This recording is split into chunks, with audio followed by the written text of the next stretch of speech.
in my own case, being away from my sons in particular, and in prison, having made very poor choices early on in my life, and being a young father, there were men in my community who took my sons, and particularly my oldest son, and said to him, "We're not going to allow your father's incarceration to be an excuse for your failure."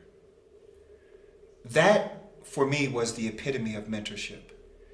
That a young boy who, in the absence of his father, was told first by his grandfather and then by the men in the community that as bad as he may have felt about my absence, we're going to step in. We're going to step in. Lovely. And it's that stepping in, it's that void that's filled by men who are loving and kind and who use their power for good, Right. that transformed his life.